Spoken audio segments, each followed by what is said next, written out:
9 de septiembre, San Pedro Claver, jesuita, apóstol de los negros, 1580-1654. A fines del siglo XVI vivían en Verdú de Cataluña dos cristianos, ilustres por su nobleza y más por sus virtudes y piedad. Eran don Pedro Claver y doña Ana, su esposa. En aquel hogar reinaban la paz y la concordia, pero faltaba algo a su alegría, porque hacía ya varios años que pedían un hijo al Señor y no se lo había concedido. En cierta ocasión dijo Ana a su esposo: «Si consientes en ello, prometeré al Señor consagrarle el hijo que nos conceda. Quizá oiga entonces nuestras súplicas». «Querida Ana», respondió don Pedro, «si Dios nos otorga un hijo, suyo será antes que nuestro. Y si es de su divino agrado llamarle luego a su servicio, no seré yo quien se oponga a su vocación».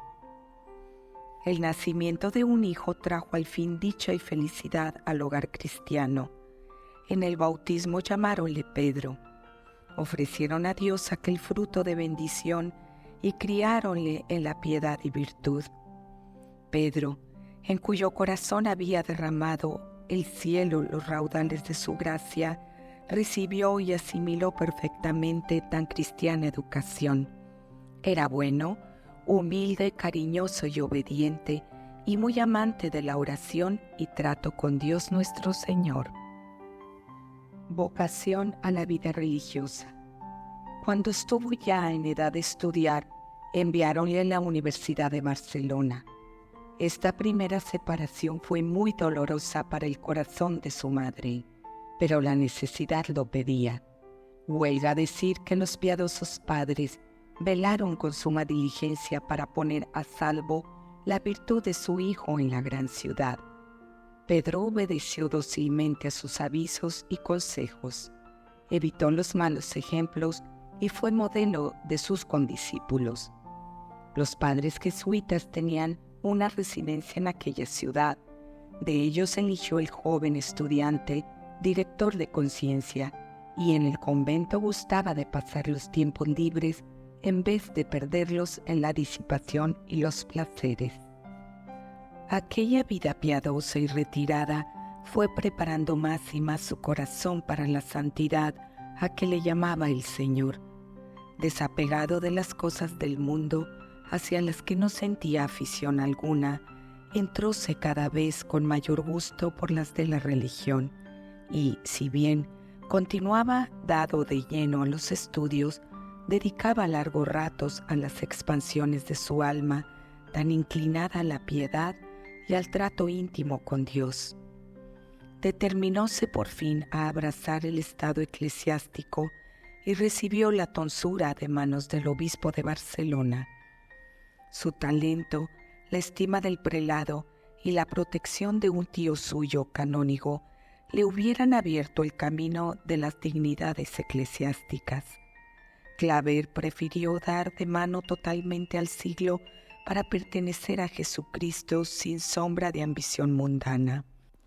Notificó a sus padres su inquebrantable resolución de hacerse jesuita. Con esta noticia inesperada, contristáronse muchísimo tanto su padre como su madre. Querían, sí, darlo al Señor, pero pensaban que se hubiera contentado con ser sacerdote secular. Pronto, empero, venció la fe. De buena gana ofrecieron al Señor aquel sacrificio, y así Pedro, con la bendición de sus padres, y siendo de unos 20 años de edad, partió para Tarragona, donde se hallaba el noviciado de la compañía. En él entró a 7 de agosto de 1602. Ya desde los primeros días entregóse el novicio sin restricción a la práctica de la regla y a los ejercicios de vida religiosa. Admiraban todos su regularidad, modestia y amor al recogimiento y oración. Regla y sello de su conducta fueron desde entonces estas 4 máximas. Primera, buscar a Dios en todo y en todo procurar hallarle. Segunda, hacerlo todo para mayor gloria de Dios. Tercera, ejercitarse en tan perfecta obediencia que, por amor a Jesucristo, someta mi voluntad y juicio al superior como a Jesús, cuyo lugar ocupa. Cuarta, no buscar en este mundo sino lo que Cristo buscó en él. Conviene a saber la salvación de las almas y para ello arrostrar con buen ánimo y amor los padecimientos y aún la misma muerte. Encuentro de dos santos.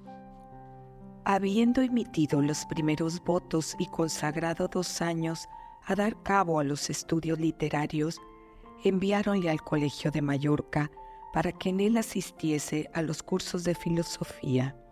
Al llegar, recibióle un hermano lego anciano que a la sazón desempeñaba el cargo de portero. Llamábase Alfonso Rodríguez. Era un santo y adivinó con solo una mirada cuán hermosa alma tenía el religioso recién llegado. Antes de hablarse, postráronse ambos de rodillas uno delante del otro. A este primer encuentro se sucedió 2 siglos más tarde otro muy providencial.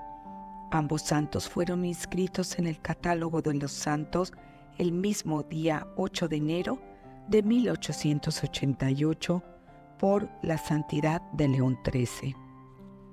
Con la venia de los superiores, el santo anciano y el virtuoso joven solían juntarse cada día en una hora determinada para hablar de cosas celestiales e inflamarse mutuamente en el amor divino. En aquellas admirables conversaciones, Alfonso, veterano de la perfección religiosa, derramaba enteramente su alma en la del bisoño soldado del Señor. Cierto día favoreció Dios al hermano Alfonso con una visión maravillosa. El santo vio abrirse ante sus ojos parte del cielo. Levantábanse en él magníficos tronos y sobre ellos había unos santos aureolados de gloria.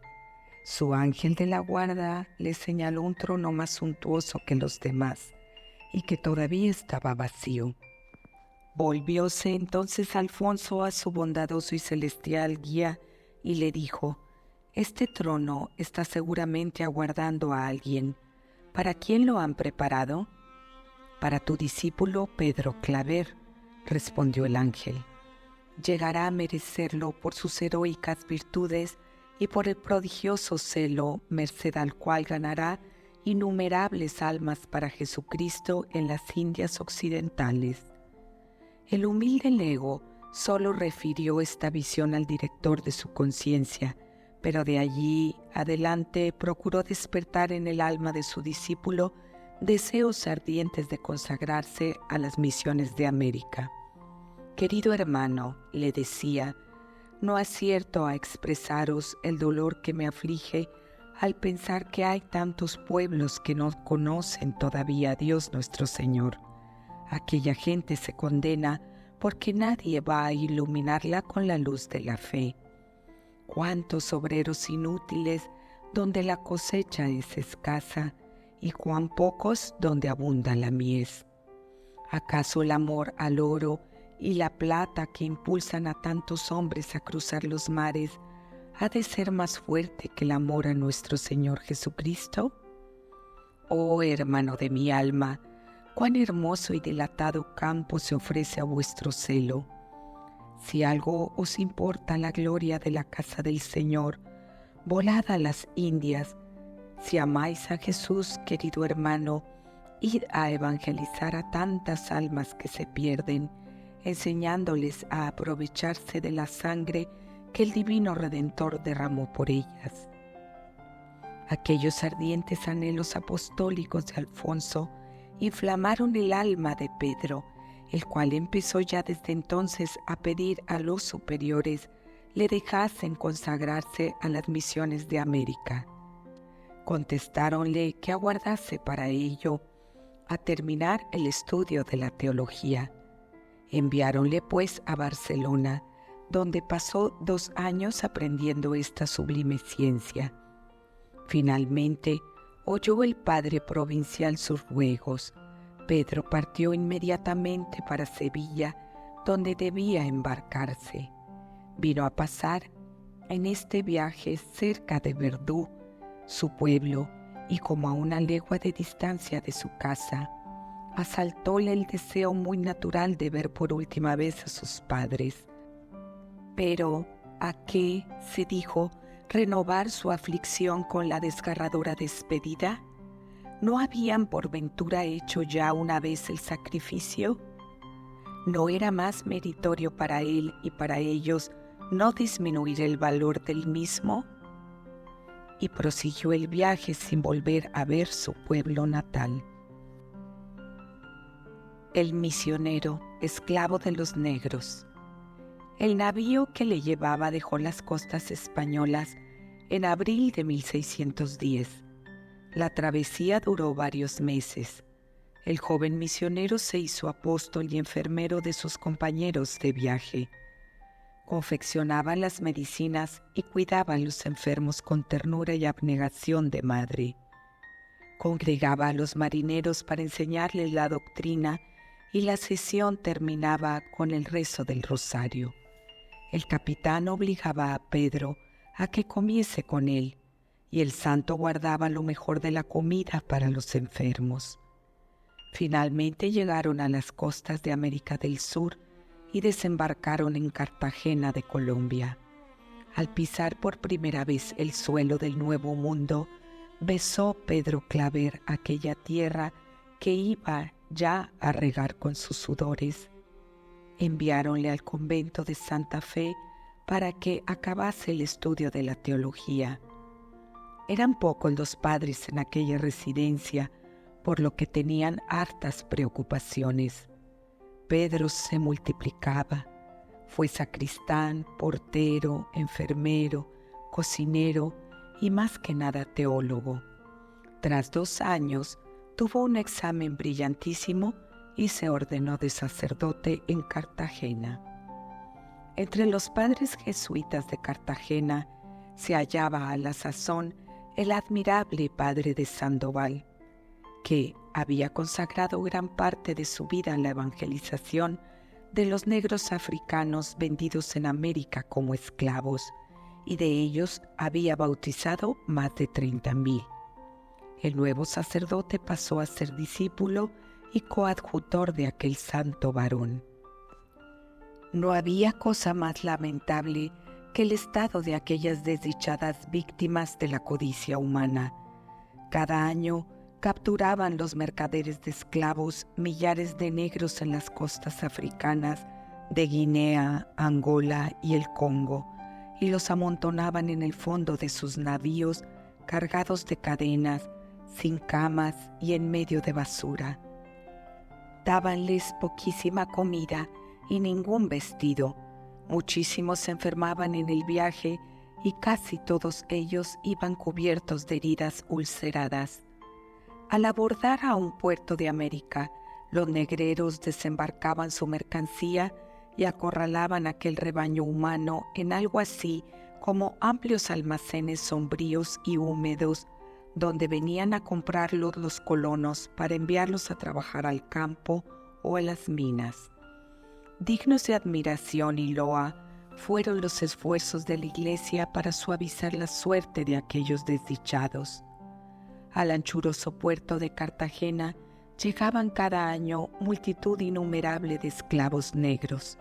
El padre Claver tenía amigos encargados de avisarle de la próxima llegada de los navíos negreros. Inmediatamente empezaba entonces a recoger limosnas por la ciudad y preparaba acopia de bizcochos, dulces, tabaco, refrescos, aguardiente y 1000 cosas semejantes que sabía gustaban a los negros. Buscaba intérpretes que tradujesen sus palabras en el dialecto de los recién llegados. Iba luego a recibirlos al puerto, los acogía con ternura paternal, hablábales con bondad, consolándolos y alentándolos, y ganaba su estima con los dulces y refrescos que les llevaba. A los niños tiernecitos los bautizaba. Atendía con predilección a los enfermos, acariciándolos uno tras otro, los lavaba, curaba sus llagas, les servía él mismo de comer, abrazábalos y los dejaba tan maravillados de aquella caridad que no esperaban, que muchos de ellos se alegraban de ser esclavos. Cada día volvía a ejercitarse en aquellos servicios. Iba por todas partes donde sabía que había negros. Entraba en los almacenes donde los encerraban y allí permanecía largo rato a pesar del fétido olor de aquellos insanos reductos. ¡Qué ardiente celo! ¡Qué ingeniosas invenciones para alumbrar aquellas pobrecitas almas y traerlas a que abrazasen nuestra fe sacrosanta! Tras rigurosas penitencias y largas y fervientes plegarias delante del Santísimo, para lograr de Dios la conversión de los paganos, íbase a ellos llevando un Santo Cristo al cuello y diversos cuadros a propósito dibujados para dar a entender los misterios de la fe a aquellas inteligencias ignorantes. Iba provisto, además, de todo lo necesario para administrar a los enfermos. Era su celo tan ardiente y caminaba con paso tan apresurado cuando iba a predicar a los negros que apenas podían seguirle los intérpretes y el hermano encargado de acompañarle. En 40 años de trabajos semejantes, convirtió y bautizó innumerables esclavos, muchos de ellos molidos por el cansancio del viaje, las llagas y las enfermedades, morían a poco de ser bautizados. Parecía que la providencia los dejaba con vida hasta aquella hora para que tuviesen la dicha de recibir tan singular beneficio. 6 años llevaba ya trabajando de aquella manera admirable, cuando los superiores le notificaron que estaba admitido a los votos solemnes. Fue entonces a postrarse a los pies del superior y le declaró el deseo grande que tenía de añadir a los votos ordinarios el de servir a los esclavos hasta la muerte. Otorgáronle este favor. Pedro Claver firmó de esa manera la fórmula de su profesión: Pedro, esclavo de los negros para siempre jamás. Ya en adelante consideró como obligación suya el servirlos con todas sus fuerzas y amarlos con todo su corazón. Los miles de negros de Cartagena eran sus hijos. Era cosa de admirar los domingos y días festivos cómo iba a buscarlos por todas partes para juntarlos en la iglesia de los padres, hacerles oír misa, rezar con ellos, predicarles e instruirlos. En la Cuaresma solía pasar en el confesionario desde las 4 de la madrugada hasta mediodía, oyendo a los negros. A las 2 volvía para confesar a las mujeres. Los esclavos tenían derecho a pasar por el confesionario del santo antes que los demás. Sucedió a menudo que gente principal de la ciudad, deseosa de hablar al varón de Dios por la fama de santo que empezaba a tener, se presentaban para confesarse, pero con frecuencia rogábales el humilde religioso que aguardasen. «Señor», decía, «no le faltan a vuecencia confesores en la ciudad. Yo soy confesor de los esclavos. Señora, mire mi confesionario. Es demasiado angosto para sus faldas tan anchas. Es el confesionario de las pobres negras».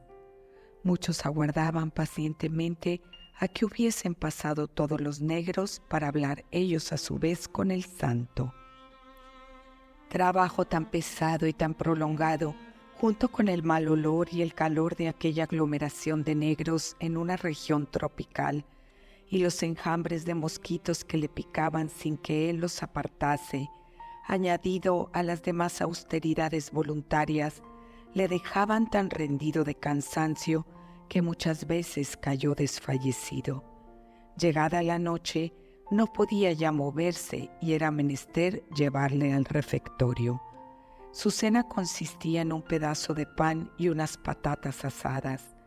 Ya en su celda se solazaba de las diarias fatigas con sangrientas disciplinas y pasaba buena parte de la noche en oración.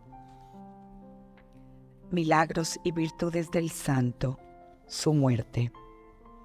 Los historiadores del santo traen relatos admirables de milagros debidos al celo y caridad del padre Claver.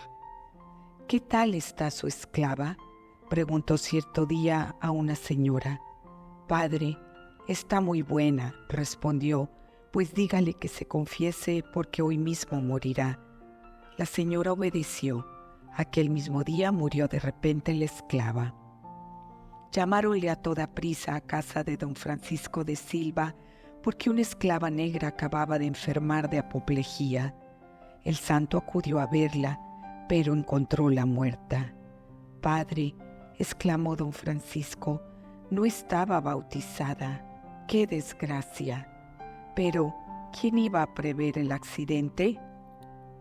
«Pues qué», dijo el santo con sosiego, «¿acaso es el brazo del Señor menos poderoso que antaño? Tengamos un poco de fe y confianza. ¿Dónde está la esclava?». Lleváronle a presencia del cadáver. Tras breve y ferviente plegaria, Pedro llamó a la difunta y le pidió si deseaba que la bautizase. Ella abrió entonces los ojos. «Oh sí, padre», respondió, «lo deseo con toda mi alma». El santo la bautizó y la esclava se levantó llena de vida. Cuando San Pedro Claver iba por la calle, tenía por costumbre decir algunas palabras santas a cuantos encontraba, sobre todo a los negros, que eran las ovejas de su rebaño. A los ancianos les decía: «La casa está ya vieja y amenaza ruina. No os sorprenda la muerte. Confesaos mientras tenéis facilidad y tiempo». Si topaba con algún pecador, solía amonestarle con estas palabras tremendas: «Dios cuenta tus pecados, hijo mío. El primero que cometas será quizá el último». Con estas y otras semejantes amonestaciones convirtió a muchísimos pecadores. Cuidaba con especial caridad de los esclavos enfermos y moribundos. «Avisadme a cualquier hora», solía decir al portero del convento. «Los que mucho trabajan necesitan descansar, pero yo que no hago casi nada, no he menester descanso». Como se echa de ver por las anteriores palabras, la humildad del santo corría parejas con su celo y caridad. Un negro estuvo enfermo 14 años. El padre Claver le cuidó todo ese tiempo. Lo tomaba en brazos, le arropaba con su manto, le arreglaba la cama y luego le volvía a acostar en ella después de abrazarle con ternura. No echaba en olvido a sus queridos negros después de muertos. Por el descanso de sus almas ofrecía la misa, oraba y se mortificaba. Cuando los esclavos por él convertidos partían de Cartagena, afligíase el buen padre cual si viese alejarse a sus hijos amadísimos. Acompañábalos hasta el puerto, dábales saludables consejos, los abrazaba uno por uno y los encomendaba al cuidado del capitán. Aquellos pobrecitos se alejaban en medio de gemidos y lágrimas que conmovían hondamente al santo. Permanecían en el puente del navío y le decían adiós con gritos y gestos de tan lejos como le veían. No detenía su celo y caridad a los esclavos, sino que lo extendía a los leprosos, presos y enfermos de los hospitales. Recibió del Señor gracia y talento particular para consolar, convertir y fortalecer a los ajusticiados. El padre Sebastián de Morillo, rector del colegio, decía: «Nunca he sabido cuándo acaba la oración del padre Claver. A cualquier hora que entro en su celda, le hallo rezando y tan absorto en Dios que ni advierte que estoy ni me oye». Meditaba más que nada la pasión del Señor. Cada viernes, a medianoche, salía de su celda con gran sigilo, llevando una corona de espinas en la cabeza y una cruz sobre sus hombros, y recorría los lugares menos frecuentados de la casa, haciendo tantas estaciones cuantas hizo el Divino Salvador, yendo de Getsemaní al Calvario. No obstante sus muchísimas ocupaciones, confesábase cada mañana derramando lágrimas, con media hora de oración se preparaba a decir misa y luego subía al altar con tal devoción que enajenaba a los asistentes. Su obediencia era admirable, humilde, pronta e incansable. El cocinero del convento no tenía criado más dócil que el buen padre cuando iba a ayudarle. Como todos los santos, era devotísimo de la Virgen María. Repartió durante su vida miles y miles de rosarios, principalmente a los negros. A menudo pasaba el recreo haciendo rosarios para que no le faltasen. Con frecuencia se le oía repetir en sus arrobamientos: «Oh Madre bondadosa, enséñame a amar a tu divino Hijo. Te lo pido con toda mi alma. Alcánzame una chispa de su purísimo amor y préstame tu propio corazón para que pueda yo recibirle dignamente». El día 6 de septiembre de 1654 sobrevínole recia calentura. Al día siguiente recibió con fervor los últimos sacramentos. Pronto cundió por la ciudad la noticia de que los médicos desconfiaban ya de su curación. El llanto y sentimiento fueron generales. La muchedumbre se agolpó alrededor del convento. Todos querían entrar.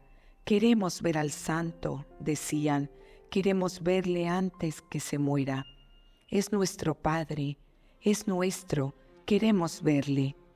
Los negros que lograron llegarse hasta él le besaban los pies con ternura indecible y repetían entre sollozos que todo lo perdían al perder al bondadoso Padre que se iba a Dios y no los llevaba consigo. A 8 de septiembre, festividad del nacimiento de Nuestra Señora, el alma de Pedro Claver dejó este mundo para ir a sentarse en el trono que antaño contemplara en celestial visión el bienaventurado Alfonso Rodríguez. Apenas muerto, salió de su cuerpo celestial fragancia que llegaba al alma. Uno de sus hijos espirituales, el duque de Estrada, quiso poner una palma en la mano del difunto. La mano se abrió de por sí y apretó la palma. Todos querían guardar alguna reliquia del santo.